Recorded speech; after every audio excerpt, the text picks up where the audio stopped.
Now, South Africa's police services has arrested 2 suspects in connection with a recent series of arson attacks on trucks across the country. The arrest comes after at least 21 trucks were set alight since Sunday, with incidents reported in the KwaZulu-Natal, Mpumalanga, Limpopo and Gauteng provinces of the country. Speaking at a media briefing on Thursday, Police Minister Bheki Cele said he believes the attackers are organised economic sabotage, labour or service delivery disputes. The Black Bulk Transporters Association says the recurrent violence and arson attacks on trucks in South Africa have a detrimental impact on the country's economy, as many African countries heavily rely on South Africa's harbours for their transportation needs. However, due to the ongoing incidents, the business is shifting towards countries such as Mozambique and Namibia. Now, join us now to discuss this further is a Secretary General for South African Transport and Allied Workers Union, Jack Mazibuko. A warm welcome to you, Jack, and thanks for joining us in the news. If I can just correct you, I am Amanda Chemese and not Mr. Jack Mazibuko. Thank you so much for the opportunity. My apologies for that, Amanda. Now, Amanda, attacks on the trucking industry are not common. What is alarming about these recent spates of incidents? What do you make of this? Well, let me just start by saying what has happened in the past few days. I don't even want to say it is unfortunate. It is rather very disgusting. It is a criminal offense and it can never be justified.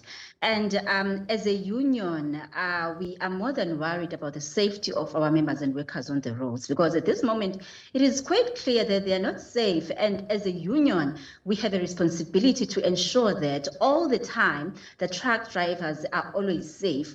But also, I think I do want to say that we actually welcome the report by the Minister of Police in South Africa, Minister Bheki Cele, where he actually confirmed what we've been saying as a union, that one of the reasons behind these attacks is the fact that South Africans are angry over the fact that they are of the view, or they believe that South African companies, they rather employ or hire foreign nationals more than South Africans, and it angers them. I'm not saying this to justify anything, however, so I'm just saying you think, Amanda, you think these are some of the reasons why they're carrying out these attacks? Yes, it is one of the reasons, because the minister himself, he did say that they have evidence that there are companies in the country that have hired 100% foreign nationals. And he also said that it angers South Africans. At this current moment, South Africans are unemployed. The country is fighting against high rate of unemployment.